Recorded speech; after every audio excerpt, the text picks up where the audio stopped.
Hello, everyone. This is Marie Waite. I am here with amazing David Fagan. Hi, David. How are you doing? Good. How's it going? Thanks for having me on.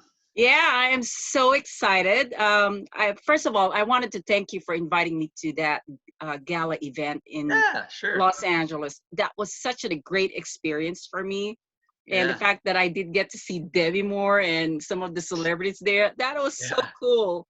So, Yeah. is this your normal lifestyle? Is that what you do all the time? No, oh geez, I wish. No. But once or twice a year, usually we're having some bigger events. Last year we did some things with Dylan McDermott. We helped raise money for human trafficking.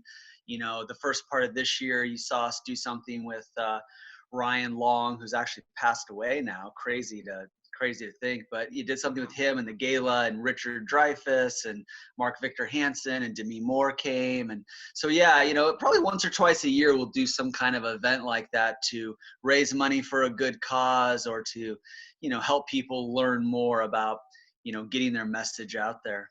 Wow, that was such a cool event. I really, really enjoyed it. It was so funny because you and I were at the Jacksonville, Florida at the construction summit. That's how we and I Mm, started talking, which is funny because you and I are here in California and we ended up collaborating when we were in Florida. So Florida. Yeah, that yeah. We had to was go across something. the country to bump into each other to I know. reconnect. Yeah, that's the That way it was happens so funny. sometimes.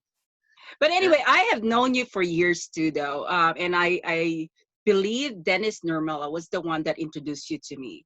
Yeah, And that sounds right. yeah, and for some reason we never got to connect because I was just here in the Riverside County, and you're in Los Angeles, so we were just too busy. But I am so glad that we finally connected. It's such a blessing. And Yeah, I thanks. have been looking at all your the things that you do, and I'm actually very impressed.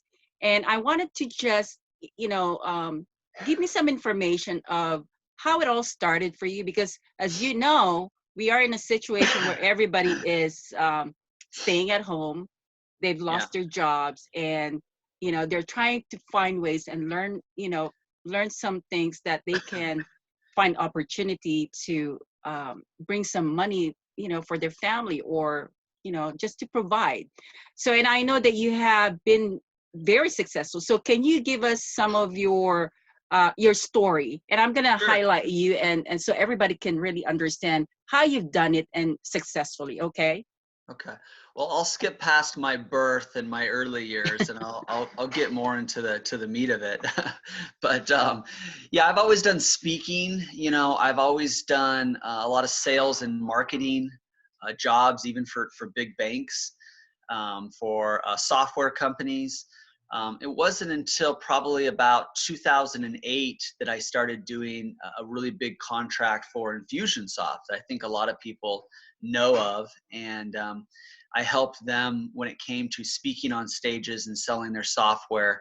Helped them go from about $7 million to $14 million. And, there's a lot of people there that was a part of that success. But while I was there speaking on a lot of stages, Michael Gerber of eMyth and Joe Polish of Prana Marketing and Dan Kennedy, and the list goes on and on. One of the people that I met was Jay Conrad Levinson. And Jay Conrad Levinson is the father of guerrilla marketing, the founder and father of guerrilla marketing. He wrote the first guerrilla marketing book in 1984.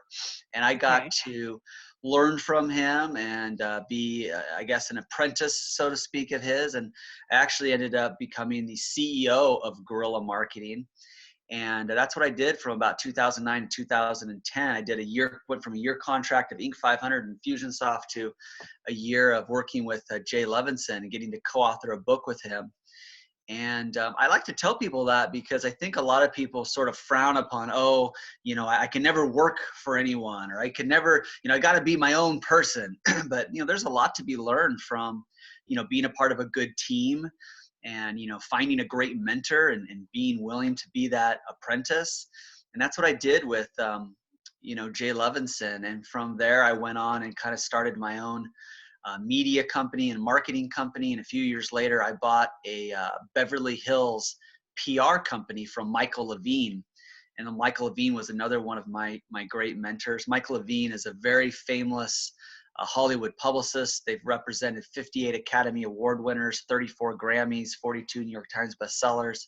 And I bought and took over that company. So a lot of times people will see my resume and they'll say, oh, the former owner of LCO and represented all these people. Well, that company had already done some of that before I got there. Just like guerrilla marketing, between me and Jay Levinson, we've sold 23 million books in 62 languages around the world. Well, he'd already done some of that before I got there. But I had some great, mentors, and that was kind of, really when I went from real estate and sales and marketing to really full on Infusionsoft, guerrilla marketing, Beverly Hills PR company, and started writing my own books. And, there was a good year there, maybe in 2014, 15, where every month I averaged at least one major TV appearance on Fox News, Today Show, Doctor Show. I even did the Today Show in Sydney, Australia. All kinds of news programs, What's Happening Now, The Five, Neil Cavuto.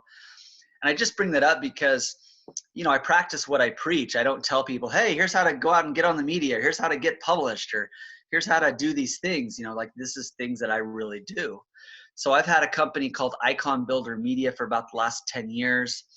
I also am affiliated with Speaker House Publishing, Gold Light University, Talent Support Services, and all of these organizations, they work with speakers, authors, and experts who make money off their advice. So if you get paid for your advice, if you get paid for your expertise, that's really where me and my teams come into play. We get you published, make you a bestseller, get you featured in the media, book you to speak on stages, help you create courses. And that's kind of been my world for the last, 10, 15 years. And I've learned from the best of the best. And I've done a lot of these things myself. And, had my own cable TV show in California, and I won the Entrepreneur Educator of the Year Award from Infusionsoft in 2016. I've been a guest lecturer at UCLA.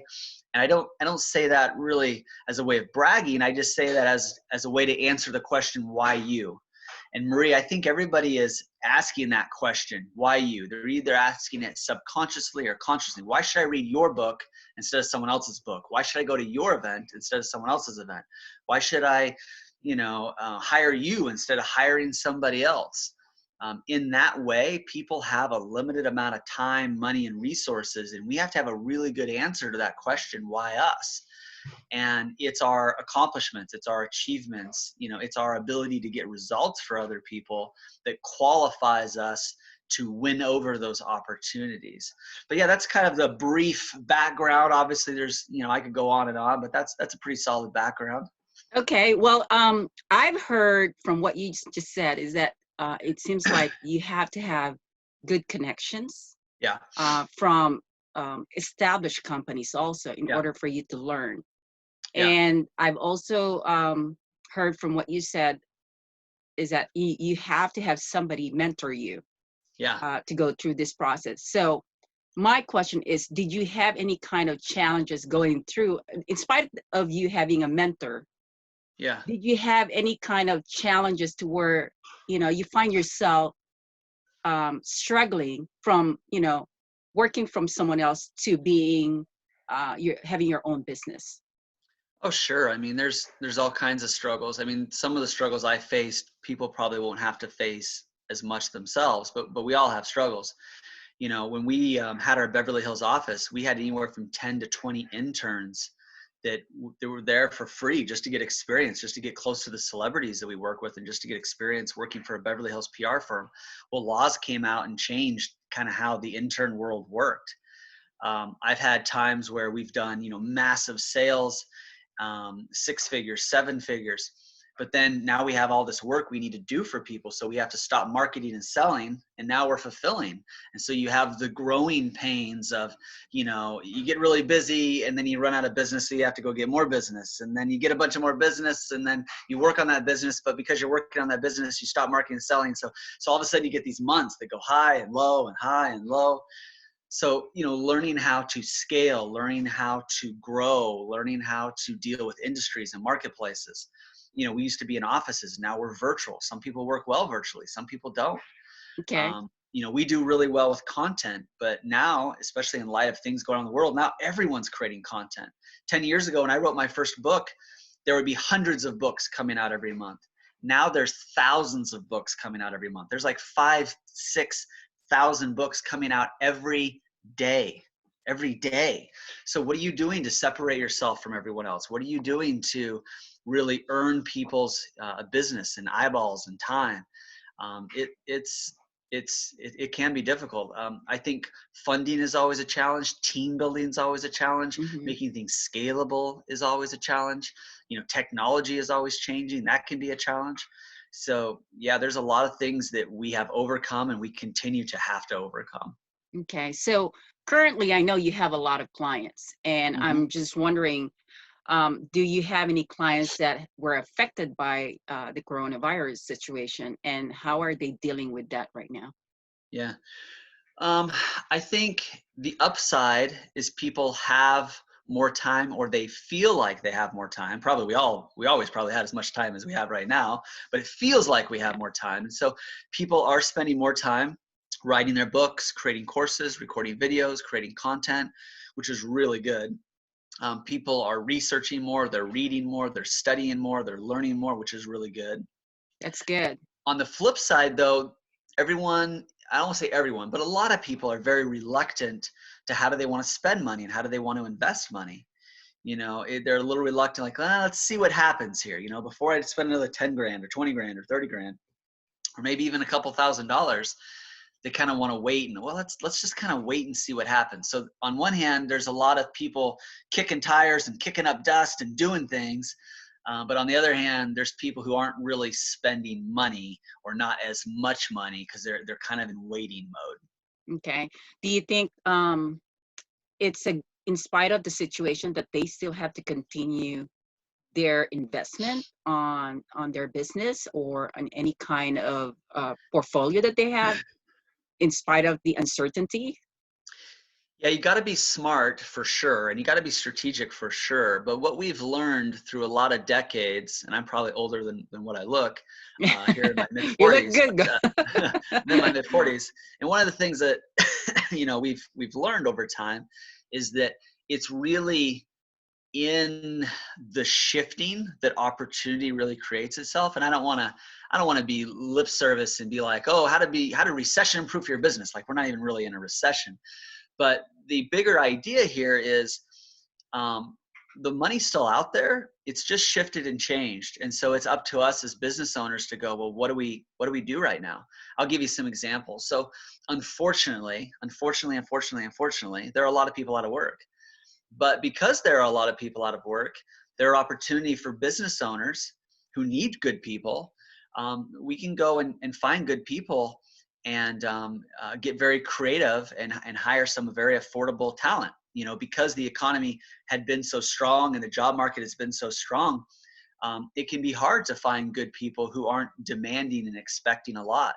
So that's just kind of an example of, for all you business owners out there right now, there's a lot of great people that are kind of sitting at home going, hey, what do I do next? I've always kind of wanted to work on my own or get into the gig economy. What do I do next? Now's a great time to kind of headhunt and talent scout and find good people to work with. Also, there's going to go ahead. So if somebody is at home and you're saying that there's a lot of people looking for talented people, how do they make them? How do they make themselves visible? Yeah. So they can be found. The people who are talented and at home looking for work, or the people who are business owners looking for good talent? People that are at home, how can they make themselves visible? Yeah. It's two questions. Who do you know?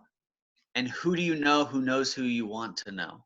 Who do you know? And who do you know who knows who you want to know? So, those are two basic questions that I start with anybody when they're just out scouting, when they're looking for opportunities. So, what's the opportunity you're looking for? Who are the people?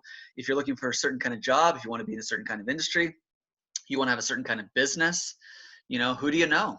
And then, maybe that list is only 10, 15 people, but then. Or maybe just David Fagan. Well, maybe, or Marie, right? So, and who do you want to know? So it's kind of like, we call it the wedding principle, right? So, and I'm not the only one that calls it that, but it's called the wedding principle in the sense that if you were to have a wedding, who's everyone you'd invite to the wedding? Well, that list is who you know. And who Yes. they know is the second question. Who do you know who knows who you want to know? It's like, well, I don't really know anybody in New Jersey in the tax world or real estate world. But you know what? I know Teresa Martin in New York City, and she runs a RIA club. And, I've never had the time because I've always been working the job. But I kind of want to get more into real estate. I should reach out to Teresa because Teresa, either A, she's in real estate, or B, she hosts her own monthly meetings. So it's like, it's that kind of networking Okay. 101, but it may not be as obvious to some people just starting out. Yes. I think for some people, they struggle just picking up the phone or, just calling Yeah. somebody.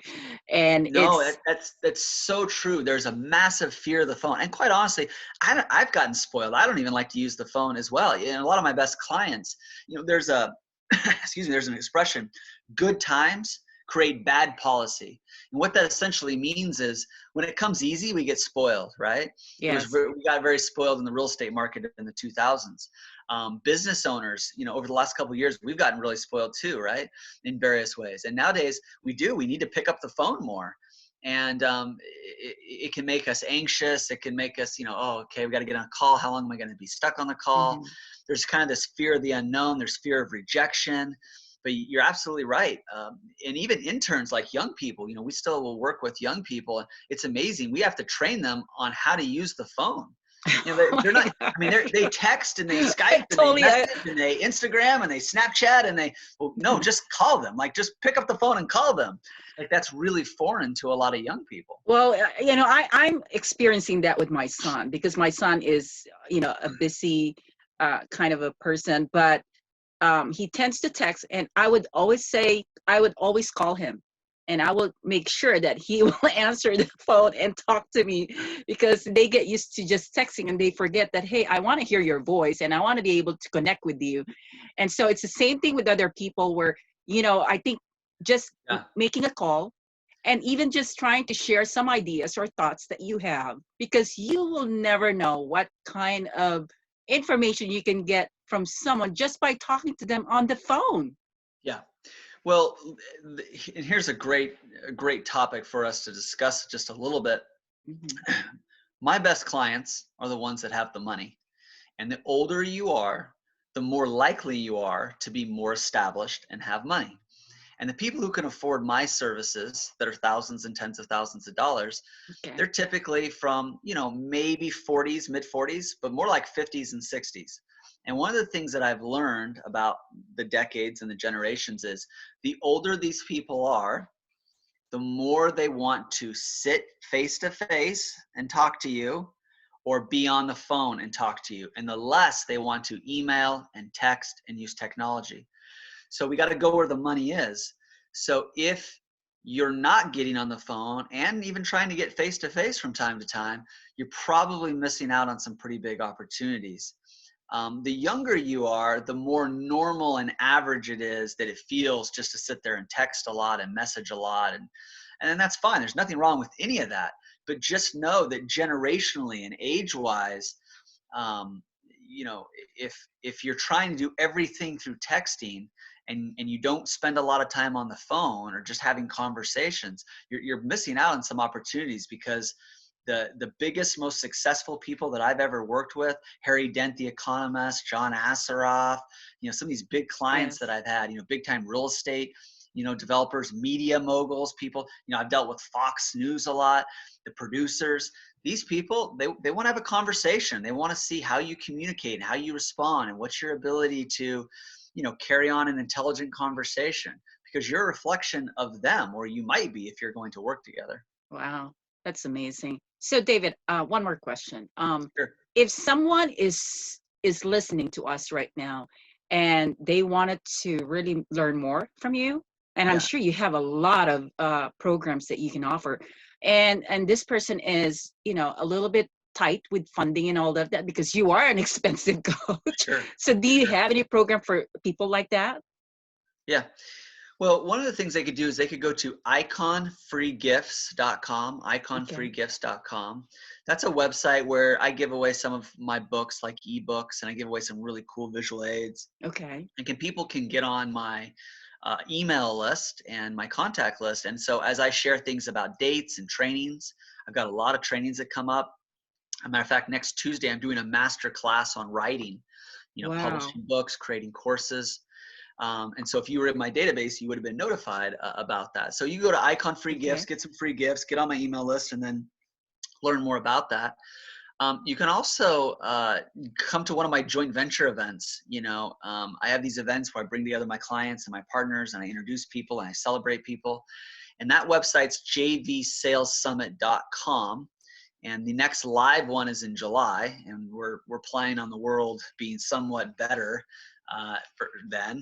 But we also do that online too. We do some joint venture video conferences where I'll get 50, 60, 70 people on. I'll just say, hey, Wow. Marie, this is Danella, and Danella, this is Allison Larson. Allison Larson runs the Speakers Coalition, and Allison, this is Roger Salam. He does cruises every year. And I just start connecting people. Yes. So JV Sales Summit's a great place to see things. Icon Free Gifts, great place just to go get a few free gifts, get on my email list. DavidTFagan.com is my own personal website. I'm a big believer that you don't want to have too much on one site. It confuses people. So you really want to have multiple sites for multiple purposes. So I have company websites like speakerhousepublishing.com or talentsupportservices.com. I have my own personal site, davidtfagan.com, which is what I show the media. I have event sites like jvsalessummit.com. So depending on what the purpose is, I give out different sites. And that's one good online strategy that you might want to Okay. borrow. Okay. So, as the last part of our talk, what would Yeah. be your best advice to people, especially with the situation right now? And what's your perspective Yeah. of the whole situation too? Yeah. Well, those are kind of different questions. As far as best advice goes, the best advice I've been given out for probably 15, 20 years that I noticed early on in my life that really helped me is you really got to surround yourself with great people, and there's an expression, I don't know if it's been overused or used the right amount, but people will say, hey, you are the average success of the 5 people you spend the most time with. So do you hang out with lifters or leaning? You hang out with people that lean on you and suck the life out of you and you're constantly holding them up? Or do you hang out with people that lift you up and they're above where you are and they can get you to where you want to go? So, surrounding yourself with successful people, Okay. wealthy people. And I don't mean wealthy people like find some rich friends. I mean, find some people who have become affluent because of the good decision making they make, and and learn from that. And I kind of look at it like, one hand up, hey, pull me up, and one hand down, you're pulling somebody else up. Yes. And you learn from the people you're lifting up, and you learn from the people that are pulling you up. And you want to surround yourself with these key people, sidekicks and mentors and apprentices. And sometimes you're the apprentice, sometimes you're the mentor. But you got to go out and just find people that are moving and shaking and making things happen.